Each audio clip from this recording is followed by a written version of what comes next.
Hey guys, I'm Ubiru and welcome back to World of Warships. Today I'm going to show you the replay I had a bit earlier today, which is the Mogami Tier 7 Japanese cruiser game. Now I haven't done a full review of the Mogami just yet, but I will get to that in the next couple of days. Now the Mogami is a very, very interesting ship. It has one of the highest DPMs in the game with just its standard guns. The Cleveland has, with the upgraded guns, has an amazing rate of fire, and just generally powerful guns. But with this ship you have 5 times by 3 barreled guns. So that's 15 barrels and 15 rounds hitting the enemy, and it's 6 rounds per minute. So that's a lot of shells heading towards the enemy. Granted, they're only 155mm guns, but still, that is a huge amount. The armour of this ship is pretty good as well. It's got around sort of 150mm all round. The armoured deck is something like 50mm thick, which is very, very good. Much better than the Pensacola equivalent, at the American equivalent at Tier 7. This ship has a huge amount of health as well. Nearly 40,000 health for a cruiser is nearing sort of battleship standards. So let's get to the game. So we're on Icefield, and we're in a Tier 7 game, I believe.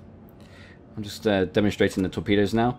The torpedoes on this ship, there is 2 of them on each side, and they fire backwards, as opposed to forwards. They're back mounted, so they always fire to the back instead of the front. So the guns have now reloaded. I've chosen AP, and I see a Pensacola in the distance there. Now I know the Pensacola has incredibly crappy armour for its tier, and in general anyway, only up to 76mm. And in most places it has armour equivalent of a destroyer's armour.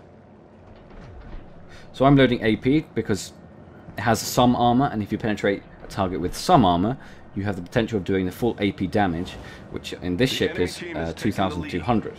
So per shell, 2,200 damage. So at the moment we have in range here a Cleveland, I believe. And now we're firing a full broadside, 15 rounds every time you shoot. And it takes only 9 seconds to reload. So 9-second reload, incredibly high rate of fire.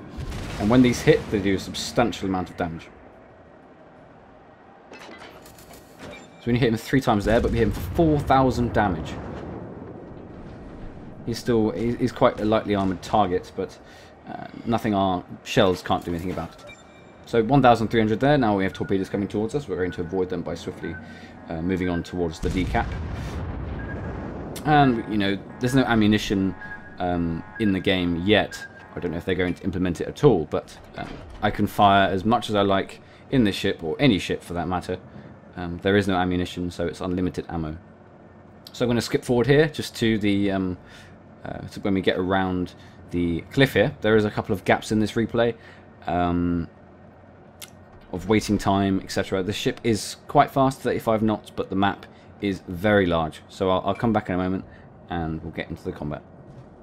Okay, from this position we see that there's a carrier in the distance there. Now he is sort of nearly within range. The max range of these guns is something like 14 or 15 kilometers, which is pretty standard for a cruiser. But I'd say this Mogami is more like a light battleship as opposed to a cruiser. It has lots of guns, lots of armour. It has amazing anti-air capability. In fact, I didn't mention this, but with the new Japanese sort of from Tier 6 onwards, you have an extra ability which the American equivalent has. The Cleveland and the Pensacola and the New Orleans, etc. They will have the anti-air ability, which is exclusive to cruisers, which, you know, boosts your anti-air capability for a short time. This has that, it has torpedoes, and it has a scout plane. So Japanese cruisers have an extra ability, one more than the American cruisers. So we're coming toward the edge. So we're coming towards the edge of this rock now, and the Pensacola is sort of only a short distance away, along with a destroyer and I believe a Cleveland. Now we're about to turn the corner. We're going to put some fire onto this guy. Now the rate of fire is very high on these guns, and if they all hit, it just does a catastrophic amount of damage. I have chosen the perk which increases accuracy to further increase my chances of hitting. So full broadside onto this guy. What we're going to get? hit him for 6,200 from 9 shots. Now that's alright. It's not anything special though. And we're against the Oba, which is the tier 6 Japanese cruiser. And one more in the middle. We got 2 Citadel hits, 1 critically damaged, and we knocked him out. So that's 1 destroyed ship. And now we have the carrier right in front of us. So the carrier, I'm switching to high explosive rounds here because high explosive means, well, it's more effectual against carriers, but carriers are very weakly armoured and they use planes. And of course, if a carrier is on fire, he can't use his planes, which will then help us and the team. So now we're laying fire into this guy. We did 1 Citadel hit, 2 sets on fire. So this guy is screwed. He has no repair, so he can't lose the fire unless it goes off naturally. So the planes are lurking ahead. We have torpedoes behind us, but they are going without a range. The guy behind us did get hit with 1, but that's not an issue. We are firing on this guy continually with the incredibly high rate of fire. Set him on fire again, so now he's set on fire multiple times. I believe you can stack fires on when you set a target on fire multiple times. And once again, and he's down low. Is it going to finish him off for me? No. Set on fire once again, very low. Can we finish him off? Come on. Ah, we got him. Fire. It seems like fire stacks when you set a target on fire multiple areas of the ship. It sort of doubles the damage, or whatever, triples the damage. So it seems the carrier there took a lot of fire damage, as well as just ordinary shell damage, and then it sunk. So I don't know what's up with these planes at the moment. I don't know if what the devs are planning to do with the planes after the carriers are destroyed. These planes here are just sort of sitting there. They're not doing anything. They're not disappearing. They're just sitting there, not doing much. It doesn't seem to have any ammo, but I don't think they can act.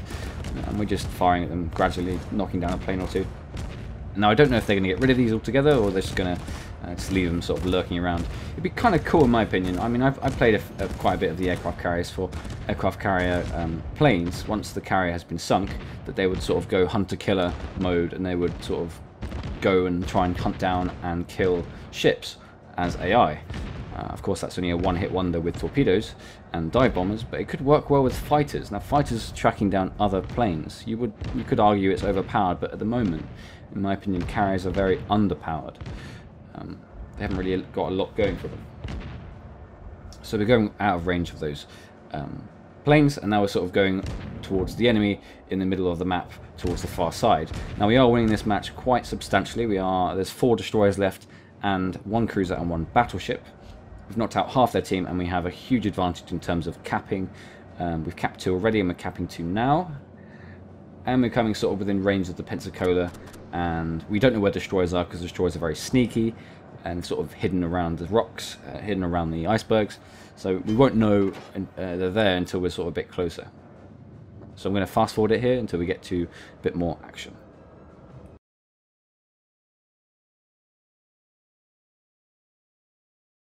Okay, now we are getting within range of the USS Sims, which is the incredibly fast, agile American premium destroyer. Sort of 10 kilometers away. He's moving one side of the rock, I'm moving the other side of the rock.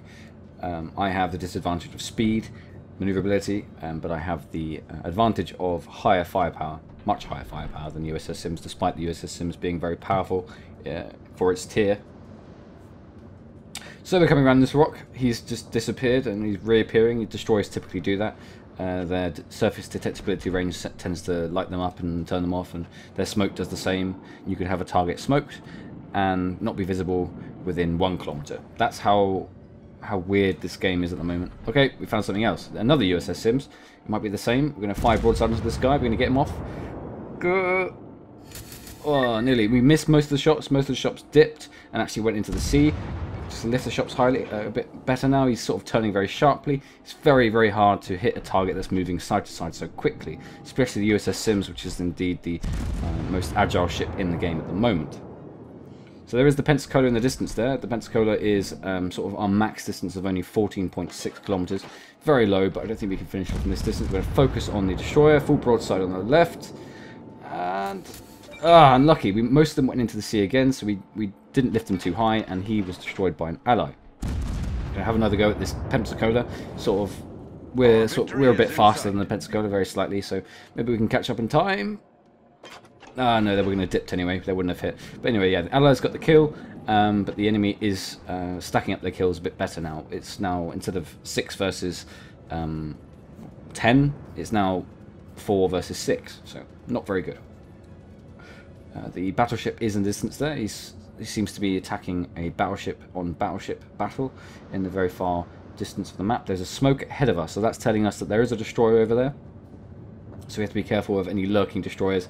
Destroyers in this map are very, very good at sort of hide and seek, finding people, surprising people with torpedoes around corners. So we found this guy here, and we're just going to lay down some fire, hopefully do some good hits.